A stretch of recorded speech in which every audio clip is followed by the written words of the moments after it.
Ce vidéoclip produit par l'École polytechnique fédérale de Lausanne fait partie de son cours d'introduction à l'information, à la communication et au calcul. Il s'inscrit dans le 3e module de ce cours qui porte sur le fonctionnement et la sécurité des systèmes informatiques. Le présent clip porte sur la façon d'assurer l'intégrité des données à l'aide de cryptographie symétrique ou asymétrique, cette dernière offrant au-delà de l'intégrité une garantie qui engage la responsabilité de l'auteur de ces données. Pour être exact, la cryptographie ne peut pas garantir l'intégrité d'une information, elle peut seulement détecter les cas où une des données ont été modifiées accidentellement ou malicieusement. Une information dont on veut assurer l'intégrité ne doit pas nécessairement être cryptée. À moins qu'on désire aussi maintenir sa confidentialité, elle peut être communiquée en clair. Pour permettre de détecter une atteinte à l'intégrité d'une information, l'émetteur de cette information doit calculer un résumé suffisamment long de cette information qu'il ou elle crypte avant de le communiquer au récepteur.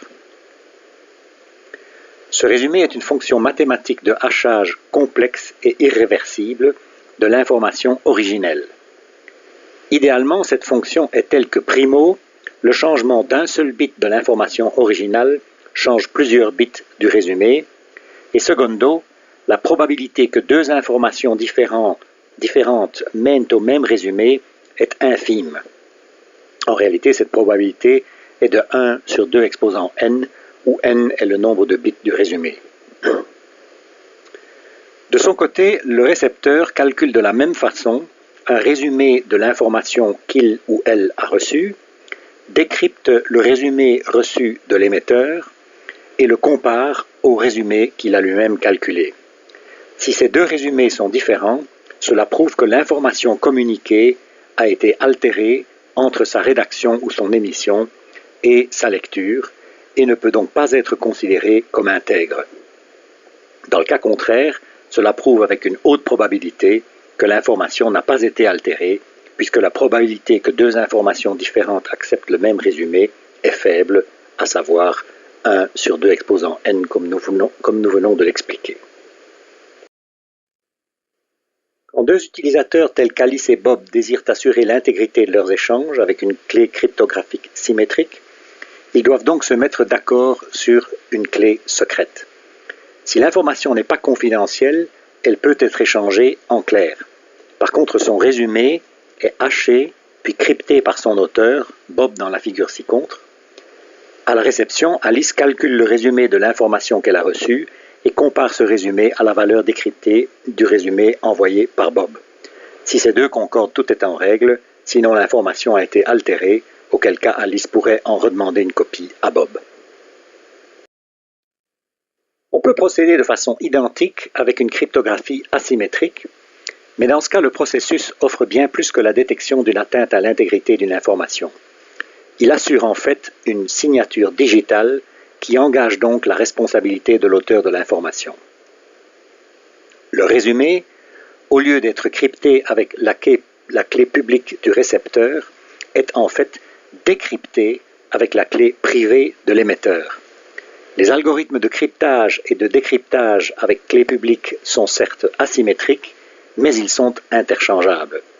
Comme seul l'émetteur dispose de sa clé privée, lui seul peut produire un décryptage avec cette clé du résumé que n'importe qui peut crypter et donc en fait déchiffrer avec la clé publique de l'auteur pour vérifier non seulement l'intégrité du message, mais en même temps prouver sa provenance impliquant la responsabilité de l'auteur, à moins qu'il ait commis le crime, bien entendu, de communiquer sa clé privée à un tiers.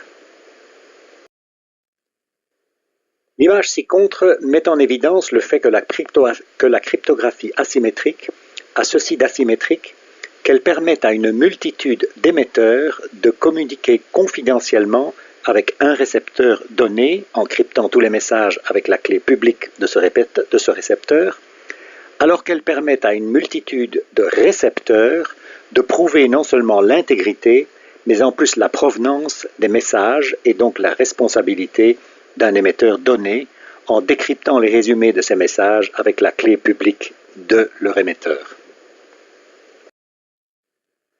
Pour assurer la confidentialité, l'intégrité et ou la signature digitale de l'information, les parties impliquées comme Alice et Bob doivent de toute façon échanger des clés, secrètes ou publiques selon qu'elles utilisent une cryptographie symétrique ou asymétrique.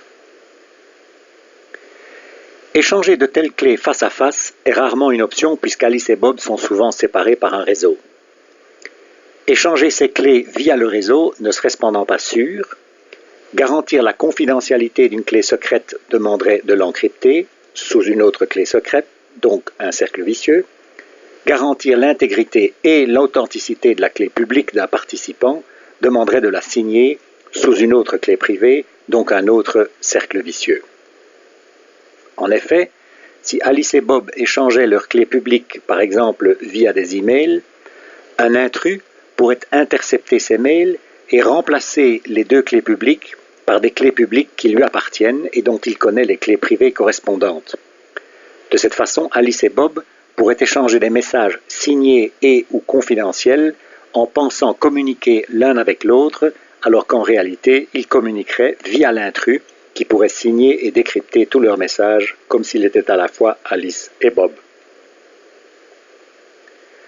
En pratique, ce problème de cercle vicieux est résolu par ce qu'on appelle des autorités de certification, notées AC, en lesquelles tout le monde a confiance. Tout le monde enregistre sa clé publique auprès de telles autorités de certification, face à face ou via un canal de confiance en dehors du réseau, par exemple la poste. En même temps, les autorités de certification communiquent leurs clés publiques à tout le monde via ces mêmes canaux de confiance. De cette façon, quand Alice et Bob désirent communiquer, ils demandent simplement à l'autorité de certification de leur fournir la clé de l'autre sous forme d'un message signé numériquement et peut-être même crypté que chacun peut vérifier puisque tout le monde connaît la clé publique de l'autorité de certification. Bien sûr, tout le monde n'a pas nécessairement enregistré sa clé publique avec la même autorité de certification. En pratique, il y a donc une multitude d'autorités de certification qui se font confiance et certifient mutuellement leurs clés publiques respectives de façon croisée. De cette façon, Alice et Bob peuvent valider leurs clés publiques respectives même s'ils les ont enregistrées auprès d'autorités de certification différentes, pour autant que ces autorités se fassent mutuellement confiance, potentiellement via une chaîne d'autorités de confiance intermédiaires.